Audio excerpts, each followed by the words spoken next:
Assalamualaikum warahmatullahi wabarakatuh. Alhamdulillahirabbil alamin.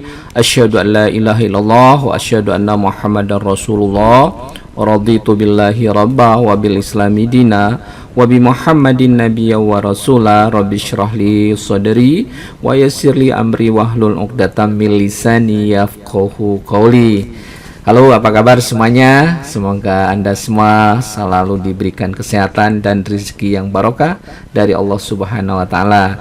Berjumpa kembali ya, kita sharing kembali tentang rumah potong hewan ya. Di mana kita akan bahas biasanya sumber daging dari sumber ternak ya yang dipotong ya. Nanti yang akan dijadikan daging ya dari rumah potong hewan.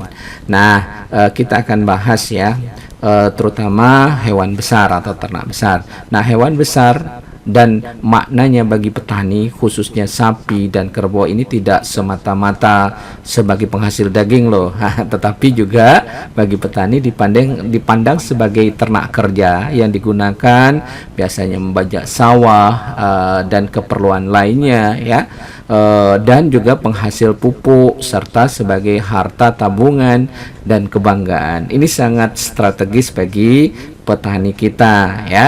Tidak hanya sebagai petani, biasanya ternak itu adalah dijadikan untuk berbagai fungsi yang bisa mensejahterakan petani kita tentunya ya, secara luas, dalam arti luas. Nah, pada masyarakat tertentu hewan besar juga dianggap sebagai simbol prestis ya. Dalam kajian ini dikenalkan berbagai macam golongan dan jenis-jenis dengan ciri-cirinya sapi dan kerbau tentunya sebagai sumber penghasil daging ya.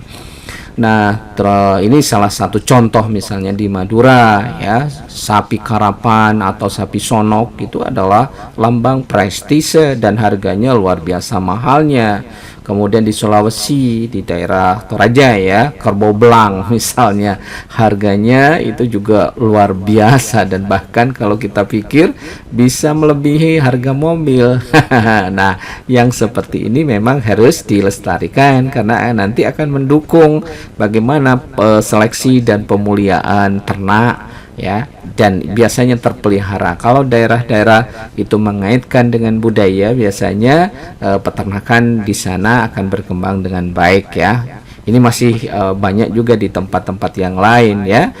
Oke, mengenal jenis sapi dan kerbau ini sangat penting karena sangat besar pengaruhnya terhadap keragaan karkas dan mutu daging yang dihasilkannya nanti. Nah, di samping itu perlu disadari bahwa perbedaan yang jelas pada jenis hewan yang masih hidup menjadi tidak jelas lagi setelah dipotong menjadi daging. Nah, ini yang jadi mungkin concern kita harus diperhatikan ya, karena ada juga yang nakal ya, memalsukan. Nah, mudah-mudahan mereka sadar ya. Yang lebih parah sering dipalsukan dengan daging yang tidak halal ya, B2 misalnya. Ini mudah-mudahan ke depan tidak terjadi lagi ya. Nah, hal ini ya di satu pihak sangat menyebabkan kesulitan dalam identifikasi daging, dan di lain pihak dapat mendorong terjadinya pemalsuan daging ya. Banyak itu, bukan sedikit ya. Kadang-kadang sering terjadi, ya kadang kita tidak tahu ya karena memang sulit membedakannya. Nah, hewan besar dibedakan dari hewan kecil atau ternak kecil karena ukurannya yang besar dan mempunyai tenaga yang kuat oleh manusia tentunya ya, acap kali atau terutama dimanfaatkan untuk hewan kerja atau ternak kerja, di samping akhirnya juga untuk menghasilkan daging. Nah, di Indonesia yang termasuk hewan besar ialah diantaranya adalah sapi ya, kemudian ada kerbau dan kuda juga. Nah, di samping ketiga jenis ternak itu yang juga termasuk hewan besar adalah unta, keledai dan gajah. Tetapi untuk di Indonesia tidak ada ya, dan biasanya gajah itu juga dilindungi ya. Yang lazim itu yang ketiga sapi, kerbau dan kuda yang biasanya terdapat di Indonesia. Ya, namun demikian di Indonesia hewan-hewan itu tidak diternakkan dan tidak dijadikan sumber daging ya, yang terutama yang terakhir ya, ketiga terakhir unta, keledai dan gajah ya. Jadi itu yang tidak dipotong dan bahkan barangnya juga cuma jadi hiasan di kebun binatang. Nah, sekarang pemanfaatan ternak besar di Indonesia sangat beragam. Ya, kalau berbicara secara tradisional, ternak besar itu terutama digunakan sebagai harta kebanggaan ataupun harta tabungan, yang memang itu salah satu kearifan lokal ya, kearifan mereka petani atau peternak. Di samping kebanggaan tersebut ya, sekaligus sebagai harta tabungan dan juga sebagai ternak kerja dan sebagai penghasil pupuk, itu udah sangat lazim. Nah, misalnya ya di beberapa daerah, misalnya di Tanah Toraja, di Sumatera Barat, Sumatera Utara, kerbau itu dipotong untuk pesta dan upacara adat ataupun keagamaan ya. Jika sudah tua dan tidak mampu bekerja, maka ternak biasanya digunakan sebagai penghasil daging ya.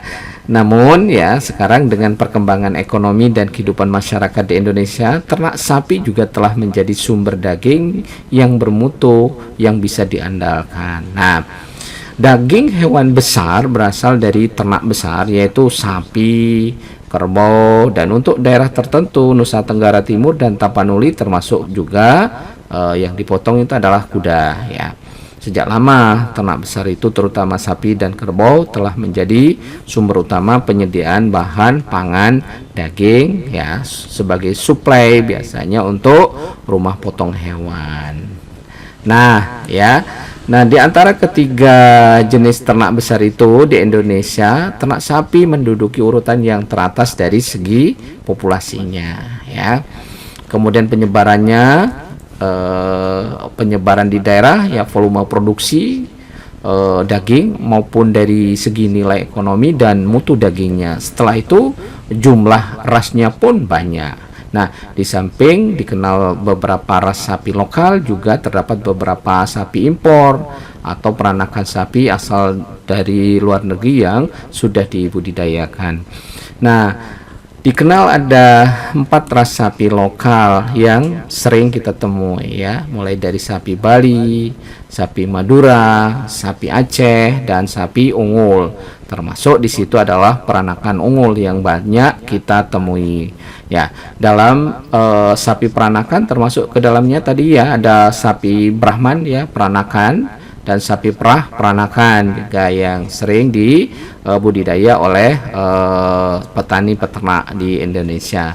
Yang terakhir ini dapat dikelompokkan berdasarkan asal daerahnya ya, sehingga dari untuk sapi perah ini ya, ada sapi Grati, ada sapi Boyolali atau sapi Pangalengan yang merupakan persilangan dengan ternak lokal ya.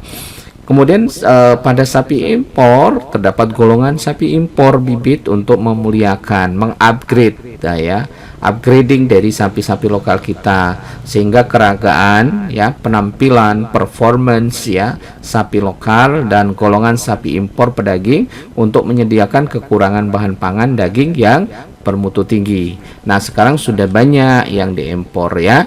Jadi ini semuanya untuk memberikan ataupun menambah, jangan sampai produksi daging kita itu terlalu banyak impornya. Nah, sekarang cara pemeliharaan pun beragam yang nantinya akan sangat mempengaruhi produksi dan mutu dagingnya. Misalnya ya, ternak kerbau, penyebarannya juga luas namun populasinya lebih kecil. Ras kerbau sebenarnya tidak banyak terdapat di Indonesia. Kerbau lokal tersebar di luas ya, di berbagai daerah di Indonesia, adalah terbatas jenisnya ya kerbau lokal ini. Nah, perbedaan antar ras baik dalam morfologi hewannya maupun dalam mutu hasil dagingnya tidak terlalu banyak. Nah, kerbau lokal ya paling umum disebut kerbau sawah atau kerbau lumpur, swam ya, swam buffalo ya, karena sering dipakai untuk kerja di sawah serta digembalakan dan senang berkubang di tanah yang berlumpur ya. Ini kerbau ya. Jadi salah satu kerbau yang ada di kita. Nah, berikutnya adalah jenis kerbau lokal lainnya ialah kerbau rawa yang terdapat di Kalimantan yang sering kita lihat ya. Kemudian jenis kerbau peranakan yang dikenal di Indonesia adalah misalnya kerbau murah ya, yaitu sejenis kerbau peranakan yang berasal dari India. Nah, kerbau murah ini bukan kerbau kerja, melainkan kerbau penghasil susu yang biasanya diperah, yang dimanfaatkan susunya, dan memang kualitasnya bagus ya susunya.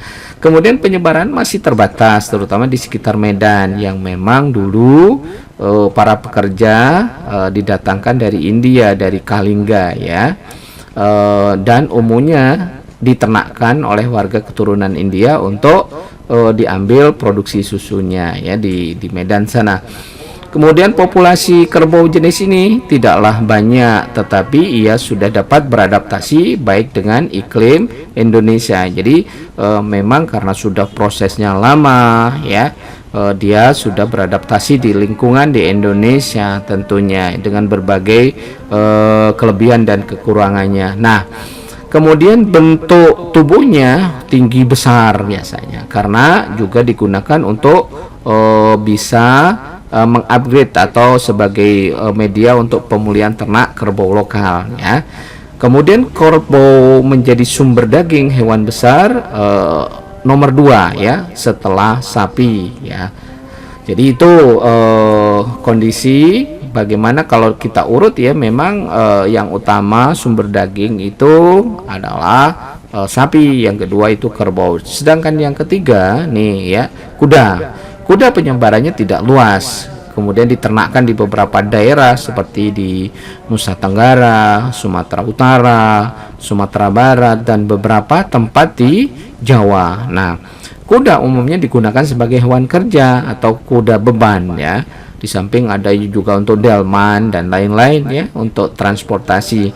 Di samping itu kuda juga menjadi hewan kesenangan atau piaraan dan hewan untuk pacuan di beberapa daerah ya. Kemudian kuda tidak secara umum merupakan sumber daging kecuali di beberapa daerah, sedangkan produk dagingnya tidak termasuk ke dalam daging yang bermutu tinggi ya. Itu kenapa pertimbangannya kuda itu tidak terlalu banyak digunakan untuk ternak pedaging tentunya ya. Nah, kita akan bicara tentang variasi mutu daging hewan besar dan cara pemeliharaan hewan. Penampakan dan mutu daging ketiga jenis ternak, baik itu sapi ataupun kerbau dan kuda, adalah tidak sama. Ya, dari ketiga jenis ternak besar itu mutu daging yang terbaik adalah tentunya daging sapi ya. Sedangkan yang kurang dikenal oleh masyarakat adalah daging kuda, dan bahkan juga tidak ada di pasaran umum, jarang kecuali di beberapa tempat tertentu saja ya yang memang ada daging kudanya. Kemudian daging kuda mudah dibedakan dari daging sapi, di mana penampilan warna merahnya sangat menyolok dan serat dagingnya tampak kasar ya. Ini kalau daging kuda. Nah, secara umum daging kerbau mutunya lebih rendah dibandingkan dengan daging sapi. Namun ya, antara daging kerbau dan daging sapi tidak mudah dibedakan, terutama terhadap daging sapi yang bermutu rendah. Oleh karenanya, kemiripan itu daging kerbau jarang disebut di pasaran, melainkan umumnya dijual dengan sebutan sebagai daging sapi juga. Jadi mereka tidak akan bedakan, oh ini daging kerbau, ini ada daging ini ya, daging sapi. Biasanya di pasaran ya sudah daging gitu, dianggap daging sapi. Nah, cara pemilihan ternak secara umum juga sangat berpengaruh terhadap mutu dagingnya ya. Ada berbagai macam cara pemeliharaan ternak besar, diantaranya dengan cara dilepas ya di padang pengembalaan, cara gembala, ataupun juga dikandangkan. Cara kandang dan cara kereman, dan juga ada cara feedlot ya.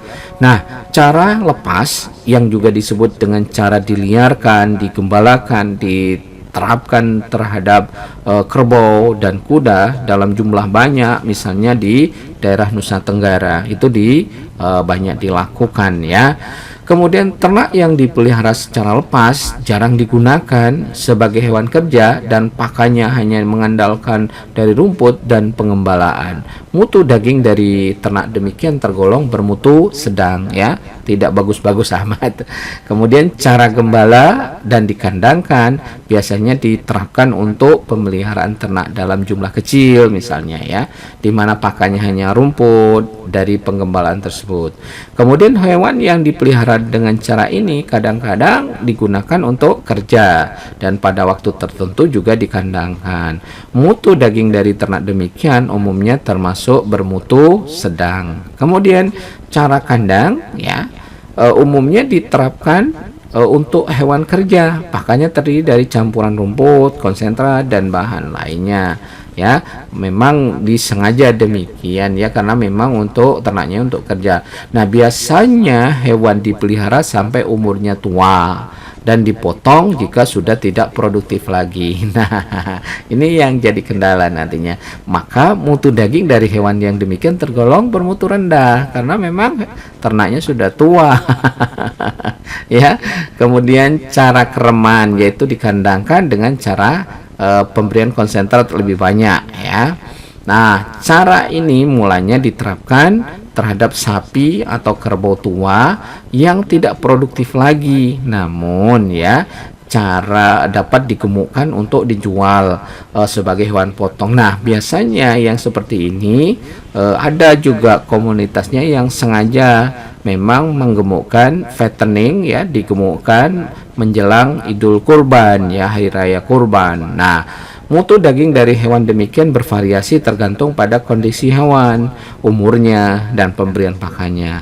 Sekarang cara kereman ini juga diterapkan pada anak sapi perah yang jantan ya, yang biasanya anak sapi perah jantan itu sengaja dibesarkan ya, kemudian dipelihara, nanti setelah besar itu dipotong. Nah, untuk dibesarkan sebagai penghasil daging, mutu daging hewan kereman termasuk bermutu sedang sampai bagus biasanya ya. Mungkin sampai di sini dulu ya pertemuan kita. Nanti kita lanjutkan. Ini beberapa hal yang mungkin patut kita bahas bersama ya, kita sharing ya. Tentunya kita berharap nantinya pengetahuan kita, karena memang bagaimana menuju ke RPH ini adalah ujung dari budidaya ternak kita, dan biasanya inilah juga menentukan nanti daging tersebut berkualitas ataupun tidak. Salam sehat semuanya ya, salam bahagia selalu, tetap semangat. Wassalam ya, nasrun minallah fatun qarib. Wassalamualaikum warahmatullahi wabarakatuh.